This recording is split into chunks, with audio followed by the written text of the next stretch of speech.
खुलुमबाय बेयो बड'लेण्ड इंखं टेलिभिजन दिनैनि रादाबखौ फरायदों आं प्रणय दैमारि दिनैनि गाहाय रादाबाव दङ प्रमिला रानी ब्रह्मआ क'क्राझाराव रड श' खालामना गोहो दिन्थिफुंदों बिसायख'थि आय'गआ रेहाय होनाय उनावनो हेमन्तआ गुवाहाटीआव रेलि खालामदों बिसायख'थि आय'गआ हेमन्तखौ रेहाय होनायाव प्रमिला रानी ब्रह्मआ गोजोननाय गैयै फोरमायदों थामथि खोन्दो बिसायख'थिनि फोसावदिंनाया दिनै जोबबाय रंजा खुंगुर आरो हेमन्तखौ बिजाथिनिफ्राय बोख्लायनो कंग्रेसनि दाबि महाराष्ट्र कर्नाटकनिफ्राय फैनायफोरनि थाखाय आसाम सोरखारा गोदान करोना गाइडलाइन फोसावदों दाबाजों गाग्लोबग्रा 4 दायनिगिरिफोरखौ पुलिसआ ग्रेप्तार खालामबाय COVID-19 जों सरजानाया भारतनि गेलेमुनि थाखाय गोजोननाय गैयै जानानै फैदों फैगौ 9 एप्रिल खालि रिलिज जासिगोन कमेडि सावथुन हेल' चार्लिया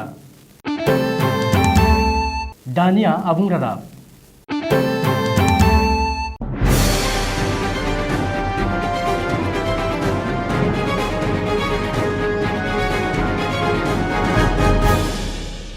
थामजिनौ सानजा क'क्राझार बियाबनि BPF दोलोनि बिजाथि मन्त्रि प्रमिला रानी ब्रह्मआ सनिबार खालि क'क्राझार सोहोराव रड श' खालामदों सुलुङाव फोरमायथिनाय बादिब्ला प्रमिला रानी ब्रह्मआ लोगोआव रोजा रोजा मददगिरिफोरखौ लाफानानै सनिबार खालि क'क्राझार सहरनि DN हिमचिंका फरायसालिनि गेलेग्रा फोथारनिफ्राय फ्लाइअभार साजों दावबायनानै शान्तिनगर सुभाषपल्ली आरो मागुरमारिसिम हानजा सुरो रोजा रोजा मददगिरिजों लोगोसे रड श' एबा हानजा सुरना प्रमिला रानी ब्रह्मआ गावनि गोहोखौ दिन्थिफुङो आरो रायजो राजा भटारफोरनि गोसोखौ बोनो नाजायो मख'नो गोनांदि बे गोहो दिन्थिफुंनाय हाबाफारियाव प्रमिला रानी ब्रह्मआ खौरांगिरिनि सिगाङाव फोरमायथिनाय बादिब्ला देग्लायनि बिसायख'थियाव बिथाङानो फिन देरहागोन आरो आसामाव कंग्रेस महाजननि सोरखार जागोन होननानै दाबि खालामदों बेजों लोगोसेनो प्रमद बर' दैदेननाय जथायारि BDC सोरखारजों लोगोसे BJPनि स्टार केम्पेइनार डक्टर हेमन्त बिश्व शर्मा आरो गिबि मन्त्रि सर्बानन्द सन'वालखौ गोख्रों रावजों सावरायो बबेखानि हेमन्त बिश्व शर्माखौ सासे मोजां राजखान्थिगिरि जानो थाखायबो प्रमिला रानी ब्रह्मआ खौरांगिरिनि गेजेरजों उदाङै खावलायो जोबनायाव बिसायख'थि आय'गनिफ्राय रेहाय मोनबाय नेडानि लिंथुमगिरि BJPनि स्टार केम्पेइनार आरो मन्त्रि डक्टर हेमन्त बिश्व शर्माया हेमन्त बिश्व शर्माया 48 घन्टानि थाखाय जायखिजाया फोसावदिंनायाव बाहागो लानो मोना होनना बिसायख'थि आय'गआ शुक्रबार खालि बिथोन होदोंमोन नाथाय बिसायख'थि आय'गआ सनिबार खालि मोनसे गोदान नटिफिकेशन जारि खालामनानै हेमन्त बिश्व शर्माखौ रेहाय खालामो आरो 40 घन्टानिफ्राय 24 घन्टा खालामनानै होयो मख'नो गोनांदि BDCनि बारग' गाहाय आरो BPFनि आफादगिरि हाग्रामा महिलारिखौ जोबथेसालियाव सोनो हुमखि होनानै बे जेंनायाव गोग्लैदोंमोन मन्त्रि हेमन्त बिश्व शर्माया बबेखानि हाग्रामाखौ हुमखि होनायनि हेंथायै कंग्रेसआ बिसायख'थि आय'गनो एजाहार होनायखौ लानानै बिसायख'थि आय'गआ हेमन्त बिश्व शर्माखौ जाहोन खिन्थानो बिथोन होनानै बिथांनि जायखिजाया फोसावदिंनायखौ 48 घन्टानि थाखाय होबथानानै दोनो नाथाय हेमन्त बिश्व शर्माया सनिबार खालि आयेन आरो बिजिरसालिनि मदद लानायनि उनाव बिसायख'थि आय'गआ बिथांनि जाहोन खिन्थानाय एबा फिननाय होनाय लाइजामखौ नायफामनानै 48 घन्टानिफ्राय 24 घन्टा खमायना होयो मख'नो गोनांदि बिसायख'थि आय'गआ थिनानै होनाय समा सनिबार खालि बेलासि 5:30 रिंगायाव बारग'लांनायनि उनावनो हेमन्त बिश्व शर्माया गुवाहाटी नोगोरमायाव मोनसे गेदेर बिसायख'थिनि रेलि खालामनायखौ नुनो मोन्दों रिपर्ट बादिब्ला हेमन्त बिश्व शर्माया सनिबार खालि बिसायख'थि आय'गनिफ्राय रेहाय मोननायनि उनावनो मित्रजोत आरो AGPनि बिजाथि रमेन्द्र नारायण कलितानि जानानै सनाराम गेलेग्रा फोथारनिफ्राय लाल गणेशसिम रेलि खालामो बिजिरसालियाव साफिनायनि उनाव मन्त्रि डक्टर हेमन्त बिश्व शर्माया बिसायख'थि आय'गनिफ्राय रेहाय मोनबाय बिसायख'थि आय'गआ हेमन्त बिश्व शर्मानि गासैबो फोसावदिंनायखौ 48 घन्टानि थाखाय होबथाना दोननाय जादोंमोनब्लाबो सनिबार खालि हेमन्तखौ रेहाय होनानै 48 घन्टानिफ्राय 24 घन्टा खमायना होयो नाथाय बिसायख'थि आय'गनि बे बिथांखिखौ गोजोननाय मोनि फोरमायदों महाजन आरो BPF दोलोनि आइजो दैदेनगिरि सानजा क'क्राझार बियाबनि बिजाथि आरो मन्त्रि प्रमिला रानी ब्रह्मआ मख'नो गोनांदि बिसायख'थि आय'गआ हेमन्त बिश्व शर्माखौ रेहाय होनानै थिखानाय सम बुब्लिखौबो 48 घन्टानिफ्राय 24 घन्टा खमायना होनायखौ गोजोननाय मोनि फोरमायदों प्रमिला रानी ब्रह्मआ बेजों लोगोसेनो सासे सोलोंथाइ मन्त्रि जानानै बाथ्रा बुंनायाव सांग्रां जानांगौ होननानैबो प्रमिला रानी ब्रह्मआ हेमन्त बिश्व शर्माखौ सांग्रांथि होदों बबेखानि सासे सोलोंथाइ मन्त्रियानो बेबादि आब्रुथि गैयै आरो गाज्रि बाथ्रा बुङोब्ला फरायसाफोरनो मा सोलोंथाइ होगोन होननानैबो प्रमिला रानी ब्रह्मआ उदां सोंथि खालामदों आसाम बिधानसभानि जोबथा खोन्दो एबा थामथि खोन्दो बिसायख'थिनि फोसावदिंनाया दिनै जोबनानै थांबाय। बिसायख'थिनि नेमखान्थि बादियै दिनैनिफ्राय मोनसेबो राजखान्थि हानजा आरो राजखान्थिगिरिफ्रा बिसायख'थि फोसावदिंनो मोननाय नङा। बिसायख'थिनि फोसावदिंनायनि जोबथा सानाव दिनै गासैबो राजखान्थि हानजाफोरानो गावबा गावनि गोख्रों दिन्थिफुंनाय हाबाफारि बानजायदों। मख'नो गोनांदि कामरुप मेट्र' जिल्लाखौ लानानै आफां आसामनि मोन 12 जिल्लानि गासै मोन 40 बिधानसभा मासियाव फैगौ 6 एप्रिल मंगलबार खालि जोबथा खोन्दोनि बिसायख'थि खुंनाय जागोन। बेनि थाखाय बिसायख'थि आय'ग आरो जिल्ला खुंथायफोरा आबुं थियारि जाखाबाय। बेखौबो मख'नो नांगोनदि आसाम बिधानसभानि गिबि आरो नैथि खोन्दोनि बिसायख'थिया थांनाय 27 मार्च आरो 1 एप्रिल खालार जालांबाय।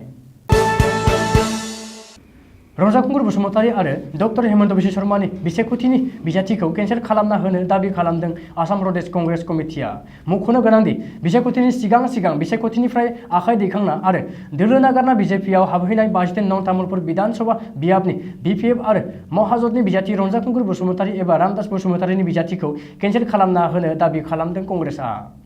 आसाम प्रदेश कंग्रेस कमिटिया बिसायख'थि आय'गनो आर'जलाइ होनानै रंजाखुंगुर बसुमतारीनि बिजाथिखौ केन्सेल खालामनो दाबि खालामदों। बबेखानि तामुलपुर बियाबनि बिपिएफनि बिजाथि रंजाखुंगुर बसुमतारीया बिजेपिआव हाबनायनि सिगांनो हेमन्त बिश्व शर्माया गावनि टुइटार एकाउन्टआव रंजाखुंगुरखौ बिजेपिआव हाबबाय होनना टुइट खालामनायनि थाखाय जालुकबारि बियाबनि बिजाथि हेमन्त बिश्व शर्मानि बिजाथिखौबो केन्सेल खालामनांगौ होननानै कंग्रेसआ बिसायख'थि आय'गनि सेराव दाबि खालामदों। आसामावबो कर'ना भाइरासनि गाग्लोबनाया गिख्रंथाव महर लाफिननायखौ नोजोर होनानै आसाम सोरखारा कर'ना भाइरासनि गोदान गाइडलाइन फोसावदों। महाराष्ट्र आरो कर्नाटकनिफ्राय रेल आरो उरांजों आसामाव फैनाय दावबायारिफोरनि थाखाय आसाम सोरखारनि सावस्रि बिफाना कर'नानि गोदान गाइडलाइन फोसावदों। उरां दावबायारि आरो रेल दावबायारिफोरनि थाखाय आलादा आलादा गाइडलाइन फोसावदों सावस्रि बिफाना। उरां दावबायारिफोरनि थाखाय फोसावनाय गोदान गाइडलाइना जादों मुम्बाइ आरो बेंगालुरुनिफ्राय फैनाय उरां दावबायारिफोरा आसामनि जायखिजाया उरां गाथोनाव ओंखारफैयोब्ला गावनि दावबायनायनि 72 घन्टानि गेजेराव टेस्ट खालामनाय नेगेटिभ RT-PCR रिपर्ट दिन्थिनांगोन आरो बेयाव QR क'ड बाहायनाय जानांगोन।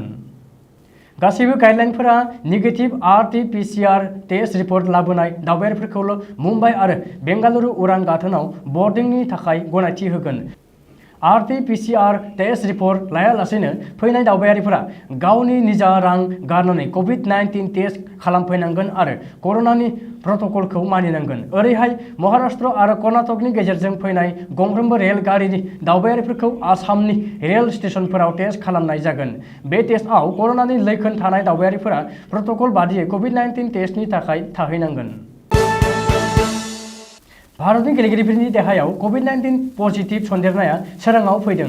जाहोनाव भारतनि गेलेमुनि थाखाय गोजोननाय गैयै जानानै फैदों। फोरमायनो नांगोनदि जुलाइ दाननिफ्राय जापाननि टकिय' सोहोराव गेलेमुनि देरसिन बादायलायनाय अलिम्पिक गेम्सखौ खुंफुंनाय जासिगोननि थाखायनो गोबां हादरनि गोबांसा गेलेगिरिफोरा गेलेनो थाखाय साखाफारा जानायखौ सुलुङाव फोरमायदों आरो भारतनि गोबांसा गेलेगिरिफोराबो बाहागो लानो थाखाय साखाफारा जानायखौ नुनो मोननाय जादोंमोन।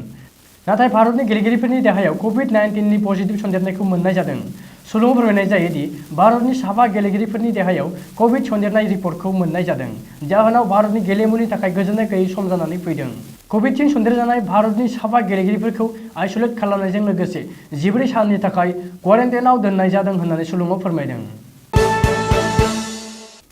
गोदानै फैनो गोनां हेल' चार्लीनि सावथुना फैगौ एप्रिल दाननि 9 खालारखालि रिलिज जासिगोन। फोरमायनो नांगोनदि बेनि ट्रेलारखौ बावैसो सान सिगाङावसो लन्च खालामनाय जादोंमोन आरो बे ट्रेलारखौ लन्च खालामनानै मेकार्सआ नायगिरिफोरनि गोसोखौ गोजोन होनो हानायाबो मुंख'जाथाव। सुलुङाव फोरमायनाय जायोदि आथिखालाव कमेडि सावथुन हेल' चार्लीनि मोनसे देंखो भिडिअ 1212 खौबो लन्च खालामनानै होबाय। जाहोनाव गावनि गोबांसा लोगोफोरा उसुखुथु जानो गोनां जादों। बेजों लोगोसेनो मोनसे दोहौ सोमजिनायखौबो मोनथिनाय जादों। फोरमायनाय जायोदि आथिखालाव 1212 देंखो भिडिअआ 9 मिलियन खेबनिबो बांसिनै नायजाखांबाय आरो गोबांसा नायगिरिफोरनिफ्रायबो मोजां अनसायजानायखौ मोनथिनाय जादों। मख'नो गोनांदि हेल' चार्ली सावथुननि देंखो 1212 खौ बायवा लिरनायजों लोगोसे नक्स अजिअ'आ गारां होनाय जादोंमोन आरो गणेश आचार्यआ करिय'ग्राफि खालामनायजों लोगोसे तलस्की बागचीआ कम्प'ज खालामनाय जादोंमोन। दिनैनि रादाबा एसेनोसै, गोजोन्थों।